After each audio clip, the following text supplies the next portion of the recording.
Muy buenos días y bienvenidos a este su espacio. Buenos días, Señor, este tiempo devocional que hacemos cada mañana para iniciar nuestros días recibiendo la bendita palabra de Dios que nos alimenta, que nos levanta, que nos fortalece, que nos da fuerzas nuevas, que nos da sabiduría, que nos guía por el camino. Recuerde que la palabra de Dios es lámpara a nuestros pies y lumbrera a nuestro camino. Damos la bienvenida a todos aquellos que se conectan a esta hora a través de nuestras diferentes plataformas y de nuestros diferentes canales.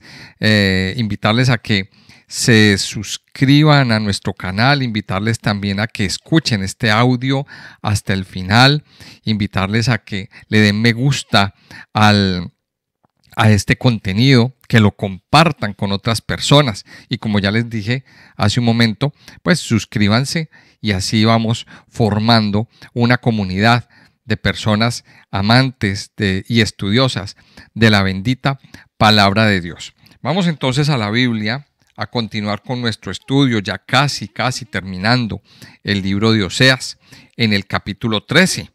Y ahí en el capítulo 13, bueno, Dios continúa dando una serie de advertencias al pueblo de Israel. Recuerde que el pueblo de Israel Dios estaba dirigiendo al pueblo del norte, a un pueblo que se perdió por completo detrás de la idolatría, detrás de los Baales, detrás de la adoración a otros dioses. Y Dios pues simplemente le dijo pues que ya no iba más, se le acabaron sus oportunidades y tenían que atravesar por un tiempo de exilio. Y aquí pues Dios predice en este capítulo 13 la destrucción total de Efraín. Dice entonces el versículo primero: cuando Efraín hablaba, hubo temor. Fue exaltado en Israel, mas pecó en Baal y murió. Y ahora añadieron a su pecado, y de su plata se han hecho según su entendimiento imágenes de fundición, ídolos, toda obra de artífices, acerca de las cuales dicen a los hombres que sacrifican que besen los becerros. Por tanto, serán como la niebla de la mañana y como el rocío de la madrugada que se pasa, como el tamo que la tempestad arroja de la era y como el humo que sale de la chimenea. Mas yo soy Jehová tu Dios desde la tierra de Egipto. No conocerás pues otro Dios fuera de mí, ni otro Salvador sino a mí. Yo te conocí en el desierto, en tierra seca. Y en estos primeros versículos, pues aquí nos muestra, una vez más, nos está mostrando la causa por la cual viene esa destrucción al pueblo de Israel. Y empieza diciendo, cuando Efraín hablaba, hubo temor. ¿Por qué menciona tanto a Efraín? Bueno, les voy a explicar. Resulta que cuando Jacob ya estaba en sus últimos días para morir, él bendijo a sus hijos y entre todo ese grupo de personas que habían, pues estaban los hijos de José, que eran Efraín y Manasés, o bueno, Manasés y Efraín. Manasés era el mayor. Entonces Jacob toma la decisión de tomar como hijos a esos dos niños, a Manasés y a Efraín. Y cuando él da la bendición, entonces los incluye y nombra a Efraín, que es el menor de los hijos de José, como el primogénito. Y Efraín queda en efecto nombrado o catalogado como el principal, como el que llevaba la vocería, como el que llevaba la voz cantante, como el líder espiritual de Israel. Y era la tribu pues más importante. De hecho, otras cosas que se sabe de Efraín es que allí, en territorio de Efraín, fue donde reposó el arca cuando ellos llegaron cuando se acabó el exilio, cuando llegaron a la tierra prometida. De allí, de Efraín, era Jeroboam. Bueno, hay muchas referencias. Pero entonces dice que cuando Efraín hablaba, había temor. O sea, cuando Efraín hablaba, lo que nos está diciendo aquí la palabra de Dios es que hubo un tiempo cuando la tribu de Efraín hablaba que había temor, todo el mundo temblaba, todos escuchaban con respeto, Pero ¿qué pasó? Pues luego nos dice aquí que Efraín fue exaltado en Israel, fue levantado, se convirtió en el más importante, mas pecó en Baal y murió. Nos dice ahí el primer versículo. Tomó la decisión de adorar a un Dios extraño y eso se convirtió en su sentencia de muerte. Y aquí vemos una gran lección. Dios estableció a una persona, a uno de los más pequeños, como el más importante de todos. Lo escogió, pero no supo valorar esa escogencia y se inclinó a mirar otros dioses o otro Dios. Y eso fue su sentencia de muerte. Eso fue su acabose. Y esa es la lección que aprendemos aquí. Valora la escogencia que Dios te ha dado. Valoremos la escogencia que Dios nos dio. Y no nos pongamos a mirar o a buscar, más bien, lo que no se nos ha perdido en otro lado. Porque Dios quiere, y lo ha dejado muy claro a lo largo de esta lectura del libro de Oseas, lo que Dios pretende y lo que Dios desea es que le adoremos solamente a Él, que Él sea nuestro único Dios, que nuestros ojos, que nuestra mente, que nuestro corazón sean, que nuestra dedicación y todo lo nuestro sea exclusivamente para Él. Recuerde que el Señor Jesucristo también en el Sermón del Monte le dijo a los que lo estaban escuchando que ninguno puede servir a dos señores. No podemos servir a dos señores. No estamos hechos para servir a dos señores. Pero esa adoración a Baal fue la causa de la muerte. Y recuerde que nos dice la palabra de Dios que la paga del pecado es la muerte. Dice, y ahora añadieron a su pecado, y de su plata se han hecho según su entendimiento imágenes de fundición, ídolos, toda obra de artífice, acerca de las cuales dicen a los hombres que sacrifican que besen los becerros. Esta es la causa del acabose y de la destrucción del pueblo de Israel, del pueblo del norte. Aquí Dios no se está adornando para decirlo, lo está diciendo claramente. ¿Por qué? Porque mire lo que dice, aquí hay una palabra clave. Si usted observa conmigo, que estamos aquí estudiando juntos la palabra de Dios, aparece la palabra añadieron. Aparece añadieron. ¿Qué significa añadieron? Que al pecado que ya habían cometido, le sumaron otros. No contentos con lo que ya habían hecho, le sumaron otros. Y esto lo que quiere decir, pues es muy sencillo. Cuando el pueblo de Israel se divide, Jeroboam, que fue escogido por Dios, ojo con esto, que esto es importante. Jeroboam fue escogido por Dios. Dios le dijo a Jeroboam que le iba a entregar el reino del norte. O sea, Dios a través de un profeta se lo dijo. Pero Jeroboam recibió el reino del norte y ni corto ni perezoso instaló dos becerros, uno en Samaria y el otro por allá al norte, por la tribu de Dan, para que la gente no se fuera a Judá a adorar al templo. O sea, para que la gente no desertara y se fuera al otro reino, porque allá estaba el templo de Dios, porque allá se quedó, allá estaban los sacerdotes, allá estaba toda la parte religiosa. Estaba en Jerusalén. Y Jerusalén terminó perteneciendo al reino del sur, al reino de Judá. Entonces este hombre, pues, cometió un pecado, instaló dos becerros y la gente se fue detrás de esa adoración de esos dos becerros. Eso es lo que se conoce como el pecado de Jeroboam. Y pasaron muchos años y llega un rey llamado Acab. Y ese rey Acab instituye la adoración a Baal.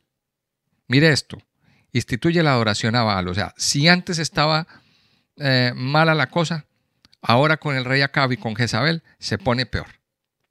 ¿Por qué? Porque abrieron otra cultura, abrieron otra religión, instalaron otra secta. Y entonces es lo que nos dice aquí, añadieron a su pecado.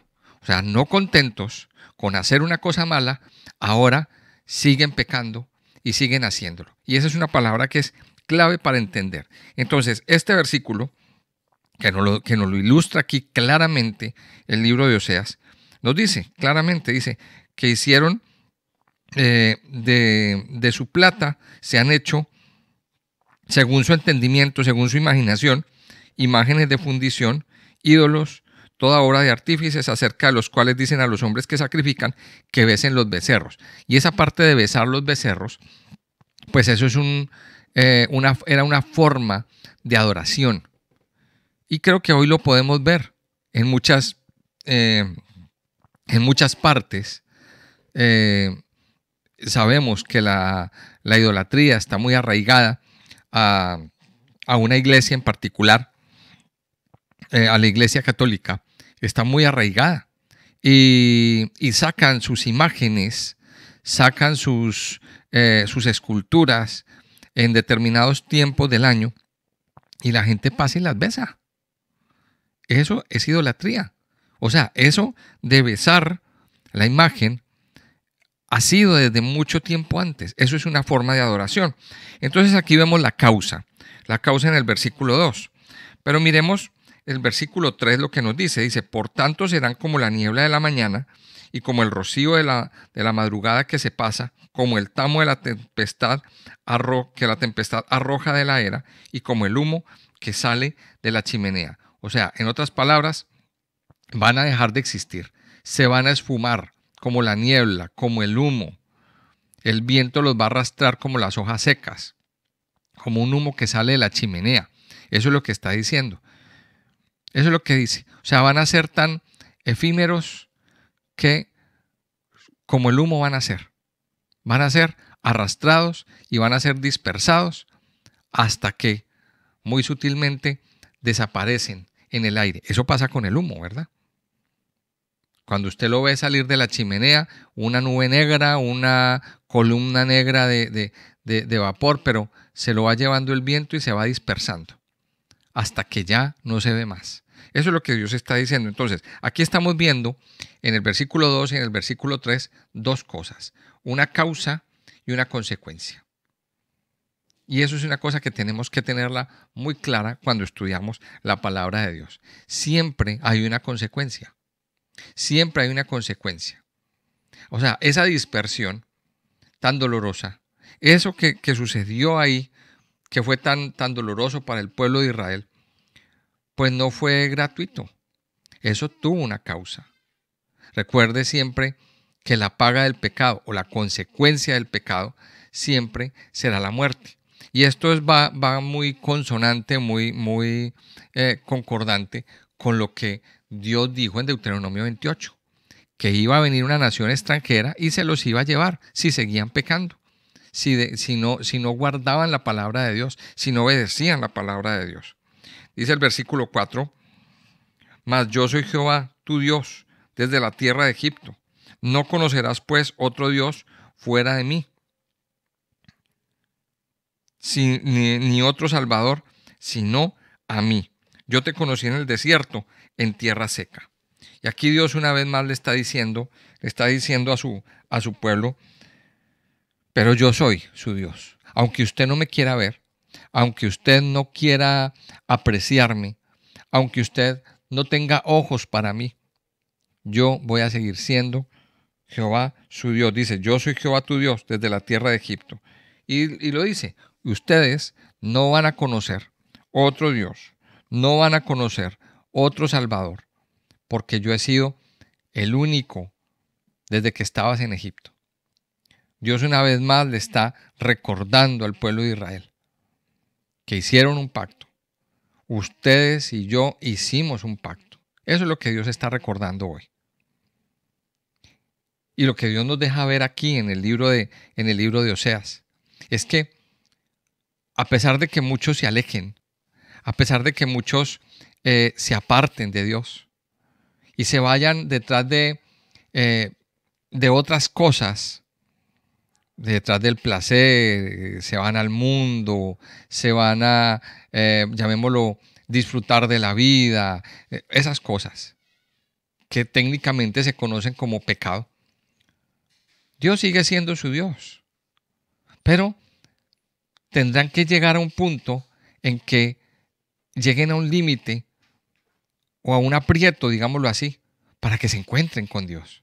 Eso es lo que Dios le estaba mostrando al pueblo de Israel. Te voy a llevar al desierto. Y es más, desde el capítulo 4 lo está diciendo. Te llevaré al desierto y allí hablaré a tu corazón.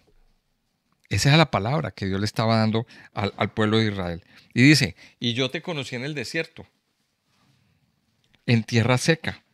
Dice el versículo 6, en sus pastos se saciaron y repletos se ensoberbeció su corazón. Por esta causa se olvidaron de mí. Mire, lo que dice aquí en este versículo 6 es que fue Dios el que nos cuidó, el que nos alimentó. Dice, yo te cuidé, dice la TLA, la traducción del lenguaje actual. Yo te cuidé y te alimenté cuando andabas por el desierto, pero te llenaste de orgullo y te olvidaste de mí, en cuanto calmaste tu hambre. Mire qué palabra tan fuerte. En cuanto calmaste tu hambre, te olvidaste de mí. Aquí nosotros tenemos que entender esto. A pesar de que hagamos lo que hagamos, Dios nos sustenta. Dios nos sustenta. Pero aquí viene el punto. No podemos olvidarnos de Dios. Y eso es lo que Dios le está reclamando al pueblo de Israel. Te bendije, te di comida, te di abrigo, te di protección. Y cuando todo eso fue suplido, te olvidaste de mí. Cuidado, amado oyente. No se olvide de Dios. Reconozca quién es el que le da el sustento. Reconozca hoy quién es el que suple sus necesidades. Es tiempo de que usted reconozca hoy quién es el que le da el alimento todos los días. Y no se olvide de Dios. Ahora, como se olvidaron de Dios, aquí viene otra consecuencia. Versículo 7. Por tanto, yo seré para ellos como león, como un leopardo en el camino los acecharé. Como osa que ha perdido los hijos los encontraré, y desgarraré las fibras de su corazón, y allí los devoraré como león. Fiera del campo los despedazará. Mire, ahí lo está diciendo claramente en estos versículos. Por eso voy a tratarte con la misma furia de un león, dice la TLA. Me esconderé en el camino y te atacaré como un leopardo. Entonces ahí uno se pregunta, pero ¿por qué Dios le está diciendo eso a su pueblo? Mire, cuando un pueblo se olvida de Dios, cuando un pueblo deja de buscar al Señor en su vida, o cuando una persona deja de buscar al Señor, se abren puertas donde el enemigo va a entrar y va a venir a dañar, va a venir a hacer daño, van a pasar cosas muy duras. Y aquí lo dice, voy a tratarte con la misma furia de un león, voy a estar ahí acechando. Dice, me esconderé en el camino y te atacaré como un leopardo. Dios le está diciendo a su pueblo que va a ser igual que una fiera del campo, acechando. Ahora, Dios le dice eso al pueblo. Entonces, si Dios le dice a usted, si por ejemplo a usted le dicen que por un camino hay fieras o hay animales peligrosos, pero usted tiene que pasar por ese camino, usted pasaría con mucho miedo, con mucho recelo, o quizás no pase. Pero Dios ya le había advertido al pueblo, voy a ser como un león, voy a ser como un leopardo, porque usted se olvidó de mí, ustedes se olvidaron de mí. Entonces, de este versículo, mire, conclusión, cuando usted y yo nos olvidamos de Dios, cuando nosotros, cuando los que hemos caminado con Dios nos olvidamos, cuando un pueblo se olvida de Dios, Dios desata las fieras. Y esas fieras vienen en forma de personas que lo atacan a usted. Esas fieras vienen en forma de plagas, pueden ser enfermedades, pueden ser una quiebra financiera, un golpe financiero a su economía, algo que viene y devasta su vida. Literalmente viene y arrebata, literalmente viene y hiere. Las fieras, mire usted cómo atacan las fieras. Véase un documental de la naturaleza y puede verlo exactamente. Las fieras, sobre todo los leones, atacan en manada para dispersar la manada y terminan atacando al más débil. Terminan atacando a las crías, terminan comiéndose al rezagado. Eso pasa. Por eso usted y yo no podemos alejarnos ni de Dios ni de la iglesia. Porque cuando nos alejamos de Dios, se abre la puerta para que esas fieras vengan y ataquen nuestra vida. Sigue diciendo el versículo 9. Te perdiste, oh Israel, mas en mí está tu ayuda. ¿Dónde está tu rey para que te guarde con todas tus ciudades y tus jueces de los cuales dijiste, dame rey y príncipes? Te di rey en mi furor y te lo quité en mi ira. Atada está la maldad de Efraín, su pecado está guardado. Dolores de mujer que da a luz le vendrán. Es un hijo no sabio, porque ya hace tiempo que no debiera detenerse al punto mismo de nacer. Mira, aquí está diciendo claramente, una vez más Dios se lo dice a Israel, te perdiste, Israel. Tú mismo te arruinaste la vida. Eso es lo que está diciendo. Le está diciendo Dios al pueblo de Israel, te me perdiste. Pero mire lo que dice al final, mas en mí está tu ayuda. Mas en mí está tu ayuda. Mire, Dios lo está diciendo aquí claramente. Amado Hijo de Dios, usted que me está escuchando, a lo mejor usted también está pasando por este desierto y se sentirá perdido. Porque a lo mejor se alejó de Dios, porque dejó de buscarlo, porque dejó de leer la Biblia y porque decidió irse al mundo a disfrutar de los placeres del mundo. Israel se fue al mundo y aquí Dios dice, te perdiste, pero en Dios está la ayuda.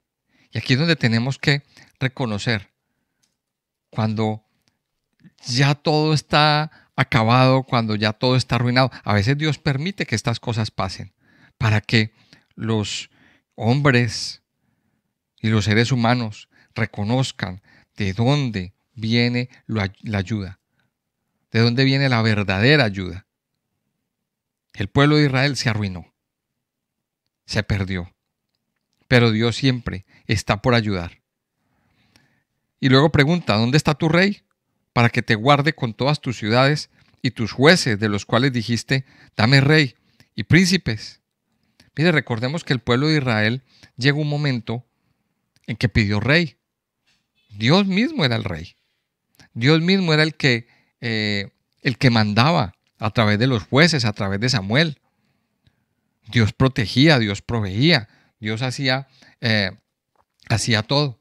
Pero un buen día vienen y piden rey. Un rey que nos gobierne. Queremos un rey que nos mande. Queremos un rey que vaya y pelee las guerras por nosotros. Y rechazaron a Dios. Eso lo encontramos en 1 Samuel. Y aquí dice, ¿dónde está tu rey? Para que te guarde con todas tus ciudades. ¿Dónde están tus jueces? ¿Dónde están tus príncipes? A los cuales les dijiste, dame rey y dame príncipes. Y luego dice, te di rey, sí, en mi furor, pero también te lo quité. Así como les di rey, también se los voy a quitar. Porque ustedes no son los que mandan, ustedes no son los que gobiernan. Ya se dieron cuenta que esos reyes no sirven para nada. Dios da y Dios quita. Y luego dice el verso 12, atada está la maldad de Efraín, su pecado está guardado. ¿Atada a dónde? Al corazón. ¿Atada a dónde? Al corazón. Atada está la maldad de Efraín. En el versículo 12 lo dice. Dice, y tu pecado está guardado. Lo que Dios quiere decir es que la maldad estaba atada al corazón, pero el pecado, Dios lo tiene anotado en un libro. Ay, qué bueno, qué importante entender esto. Qué importante entender la palabra de Dios. Dice, tu pecado está guardado. Tu pecado está anotado. Está anotada toda la maldad que Israel ha cometido. Y lo mismo pasa con nosotros, con los seres humanos. todo lo que usted y yo hacemos lejos de Dios, todo lo que usted y yo cometemos apartados de Dios, Dios lo tiene anotado en su gran libro. Ahora,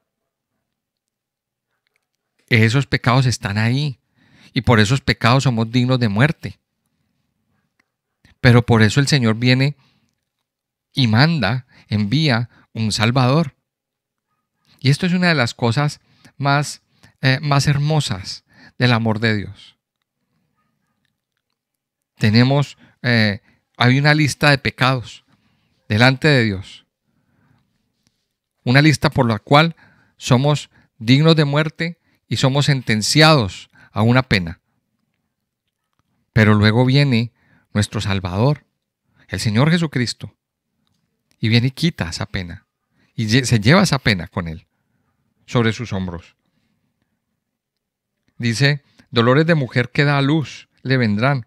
Es un hijo no sabio, porque ya hace tiempo que no debería detenerse al punto mismo de nacer. Lo que quiere decir aquí este versículo, que este capítulo es un poquito enredado, y es que le está diciendo Dios a Israel que se parece a los niños o a los bebés que están a punto de nacer, pero que no se acomodan. O sea, les llega la hora de nacer, pero no está en posición. Ustedes saben que cuando el bebé va a nacer, tiene que acomodarse con su cabecita hacia abajo para nacer, para poder empezar el proceso de parto. Pero hay unos bebés que no se acomodan, sino que les llega la hora del parto y están sentados. Están sentados. Entonces, ahí se da un parto complicado. Ahí se da un parto complicado.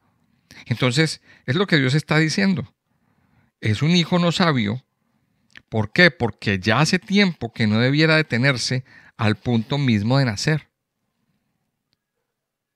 O sea, está mal ubicado. Les llegó la hora y está en otra cosa.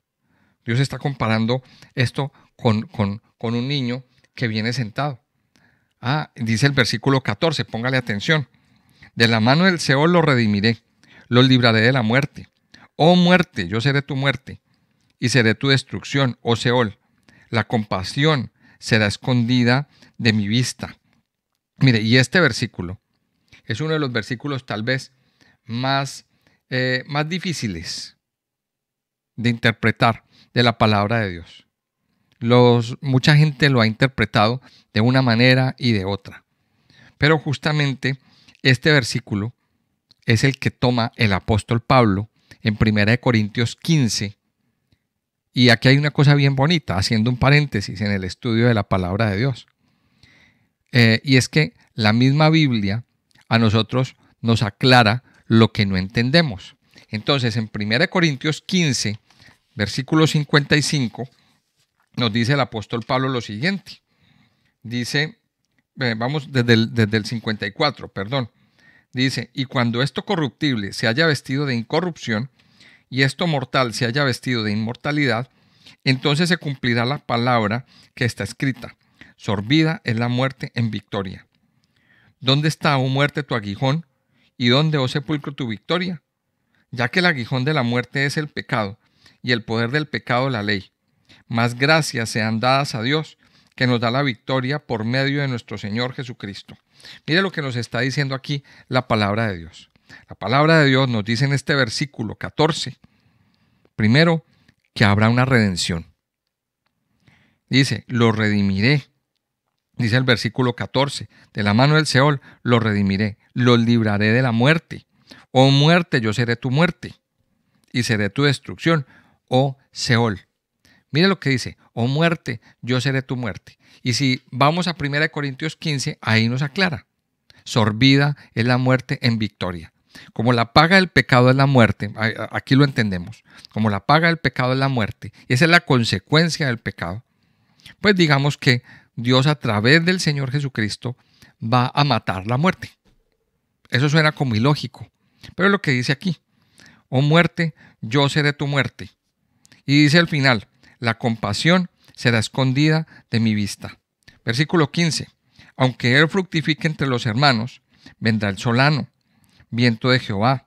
Se levantará desde el desierto y se secará su manantial, y se agotará su fuente. Él saqueará el tesoro de todas sus preciosas alhajas. Mire, aunque él fructifique, mire lo que dice ahí en ese versículo 15. Aunque él fructifique, aunque le vaya bien, aunque se levante, aunque todo le empiece a florecer, dice, vendrá el solano, viento de Jehová. Mire, a lo mejor lo que Dios dice, y esto lo aparece en la traducción del lenguaje actual, tal vez vuelvas a prosperar, pero yo te destruiré como el viento del desierto que seca los manantiales. Entonces tus enemigos se adueñarán de todos tus tesoros. Qué palabras tan fuertes. Si te levantas, te volverás a caer. Eso es lo que Dios le está diciendo al pueblo de Israel. Mire, uno puede pensar, pero Dios es malo. ¿Cómo le desea a Dios eso a su pueblo? ¿Cómo le desea a Dios estas palabras al pueblo que Él dice que ama? Mire, el pueblo de Israel tenía que aprender una lección. Porque había hecho de las riquezas, había hecho de sus posesiones, su fortaleza y su confianza estaba ahí.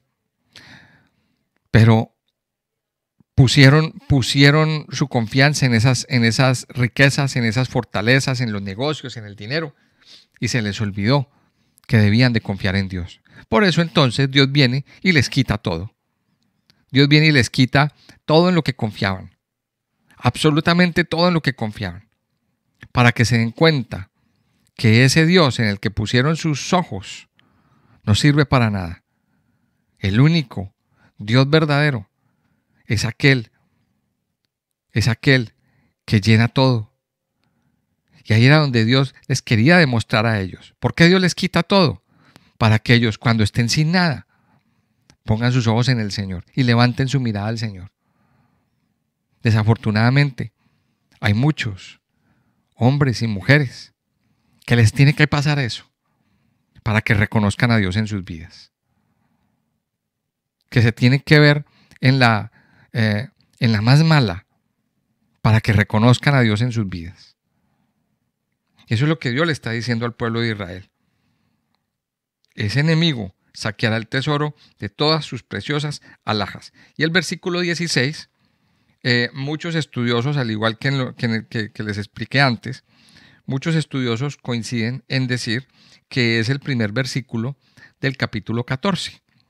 Dice, Samaria será asolada porque se rebeló contra su Dios. Caerán a espada, sus niños serán estrellados y sus mujeres encintas serán abiertas. Samaria será asolada. La ciudad que se convirtió en la capital, en la metrópolis, en el centro de todo, en el centro de operaciones de los reyes, donde se instaló el becerro de oro y donde se instaló el pecado más grande que había, la corrupción más grande que había en el pueblo de Israel. Dice, Samaria será asolada. ¿Por qué? Porque se rebeló contra su Dios. Ahí Dios está explicando y lo está diciendo claramente. ¿Cuál es el resultado de rebelarse contra Dios? ¿Cuál es el resultado de no obedecer? ¿Cuál es el resultado de alejarse de Dios? La destrucción, la muerte, la sequía,